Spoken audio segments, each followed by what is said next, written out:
देवी प्रपन्नार्ति हरे प्रसीद प्रसीद मातर्जगतोऽखिलस्य प्रसीद विश्वेश्वर पाहि विश्वं त्वमीश्वरी देवी चराचरस्य।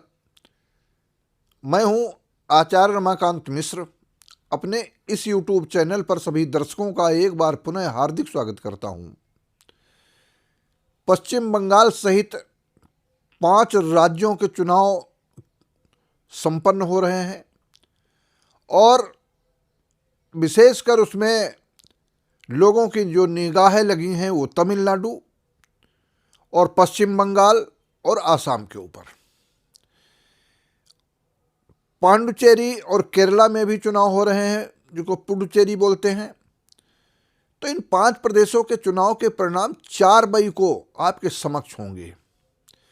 पश्चिम बंगाल का 23 अप्रैल और 29 अप्रैल को 2 चरणों में चुनाव संपन्न होगा और 2 चरणों में संपन्न होने वाले चुनाव में परिणाम 4 मई को क्या आएंगे, इसके लिए मैंने समय समय पर, वैसे तो हर दृष्टि से मैं भविष्यवाणी पहले ही पूर्व में आपके समक्ष रख देता हूं, लेकिन जो हमसे नए दर्शक जुड़ते हैं वो आग्रह करते हैं, गुरुजी एक बार और बता दीजिए कि आखिर ये क्या परिणाम होंगे, कौन जीतेगा, क्या ममता बनर्जी एक बार फिर सत्ता के गलियारों में पहुंच जाएंगी और विजयी घोषित होकर के फिर अपना डंका बजाएंगी तृणमूल कांग्रेस की पार्टी का पश्चिम बंगाल में, या भारतीय जनता पार्टी अपने अथक प्रयासों से जनता के सहयोग से जीत जाएगी। इन सारे विचारों के आधार पर मैं कहता हूं 5 जनवरी 1955 को ममता जी का जन्म जब हुआ है उस समय मेष लग्न है। लग्नेश मंगल एकादश भाव में सत्वग्रही होकर के विराजमान है, लेकिन एकादश मंगल जब महादशा चलती है तो वो समय लग्नेश होने के नाते विशेष फल देता है, परंतु कभी कभी वो लग्नेश के बजाय अष्टमेश का भी फल देने लगता है। दूसरी स्थिति द्वितीय भाव में इनके चंद्रमा उच्च राशि का विराजमान है। जैसा कि नेट के माध्यम से जो कुंडली का जन्म समय प्रतीत होता है उसके आधार पर ये सब सारी गणना चलती है। और चतुर्थ भाव में उच्च का बृहस्पति है, सप्तम भाव में उच्च का शनि, 3 ग्रह उच्च राशि में जिसके हों, और उसका आकलन ज्योतिष की गणना में ऐसा प्रतीत होता है कि ये 3 बार चुनाव जीत भी चुकी हैं। इस समय महादशा शनि की चल रही है। शनि महादशा के कारण इनके दशम भाव और एकादश भाव का स्वामी है, उच्च राशि में होकर के सप्तम भाव में विराजित है, लेकिन साथ ही साथ नवम भाव में 3 ग्रहों की युति। अब 3 ग्रहों की युति के साथ साथ में वर्तमान समय गोचर की स्थिति क्या है, महादशा कौन चल रही है, सारी महादशा के अंतर प्रत्यंतर सूक्ष्मांतर और प्राणदशा तक की स्थितियों के आधार पर 4 मई के जो चुनाव के परिणाम आएंगे वो आपके समक्ष इतना चकाचौंध वाले, आश्चर्यचकित करने वाले चुनाव होंगे। भारतीय जनता पार्टी जो एनडीए गठबंधन है, पश्चिम बंगाल में ममता बनर्जी को इस बार मुंह की खानी पड़ेगी। मैंने 17 मार्च को जो वीडियो देखा, कई लाख लोगों ने उस वीडियो को देखा है।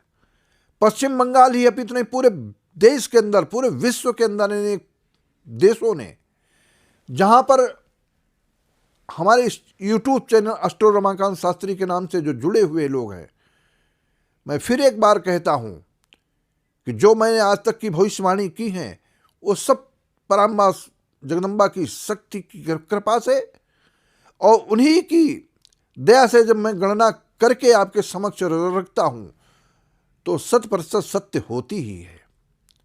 लेकिन इस बार भी विश्वास है ममता बनर्जी चुनाव हारने वाली हैं।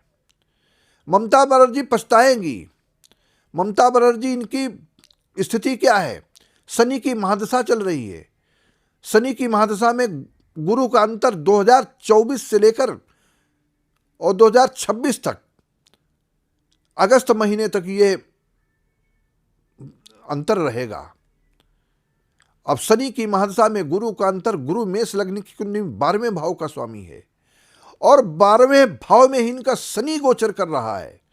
शनि की दृष्टि जहां पड़ती है, स्थान हान वृद्धि करो शनि, 12वें भाव की वृद्धि करेगा, अर्थात वहां पर इनको नुकसान होगा, परेशानियां होंगी, विपरीत स्थितियां हो जाएंगी ममता बनर्जी की।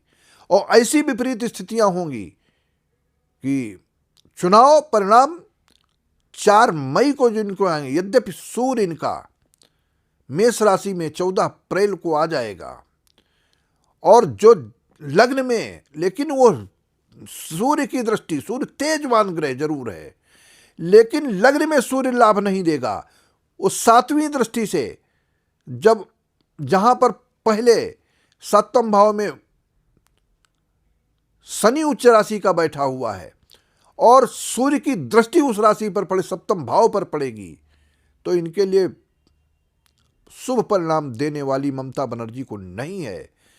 भारतीय जनता पार्टी एक बार फिर, जो मैंने सीटों की गणना बताई, इस दर्शक फिर एक बार सुन ले, जो मैंने सीटों की गणना बताई है वह 135 सीट और प्लस माइनस मैंने 17 तक, 17 इसलिए कहा है कि एक एक विधा के माध्यम से जो ग्रह इनके उच्च के हैं और जो ग्रह नीच के हैं, महादशा, अंतरदशा, प्रतंत्रदशा, गोचर की कुंडली क्या कहती है। बृहस्पति इनका 3 भाव में, मेष लग्न की कुंडली 3 भाव में गोचर कर रहा है। जन्म के समय इनका 4th भाव राजनीतिक भाव में, इसलिए उनको लाभ मिला है और वर्तमान में मिथुन राशि में गोचर कर रहा है और मिथुन राशि 3 भाव में शुभ ग्रह फल नहीं अच्छा देते, इसलिए जब 3 भाव में गोचर कर रहा है तो सीधे दृष्टि से, 7वीं दृष्टि से भाग्य स्थान को भी प्रभावित करेगा, जो राहु वहां पर पहले से विद्यमान है और गुरुचांडाल योग बना देगा। इसलिए इस बार का चुनाव ममता बनर्जी के लिए कठिन होने वाला है, लेकिन यह चुनाव इतना सरल भी नहीं है कि जितना हर दृष्टि से भारतीय जनता पार्टी हर कहीं चुनाव जीत लेती है। इसलिए मैंने सारी विधाओं के माध्यम से 135 प्लस माइनस 17, तो प्लस का विश्वास करता हूं। अगर कहीं धोखे में सीटें अगर कम हुई भारतीय जनता पार्टी, 17 सीटों तक कम हो सकती हैं, 1 से लेकर के 17 सीटें तक, लेकिन पराम्बा जगदम्बा की कृपा से सब संपूर्ण जनता के समक्ष, संपूर्ण भारत के समक्ष, पश्चिम बंगाल ही नहीं अपितु पूरे देश से मैं कहता हूं, इस बार भारतीय जनता पार्टी चुनाव जीतने वाली है और ममता बनर्जी को इस बार सत्ता से विमुख होना पड़ेगा, ऐसा मुझे पूर्ण विश्वास है। आप सबके लिए इस वीडियो के माध्यम से बस इतना ही। 4 मई को यही परिणाम होंगे, ऐसा विश्वास है। 23 अप्रैल और 29 अप्रैल को जब चुनाव खुलेगा, माने वोट पड़ेंगे 2 तिथियों में, 2 तारीखों में, और उसी दिन 29 अप्रैल को आपके समक्ष आपको आभास हो जाएगा कि जो गुरु जी ने कहा है वो सत्यता की ओर जा रहा है, ऐसा मुझे पूर्ण विश्वास है। आप हमारे इस चैनल को अधिक से अधिक सब्सक्राइब करें, यह मैं बार बार निवेदन करता हूं, और इस वीडियो को भी शेयर करें। बहुत बहुत धन्यवाद।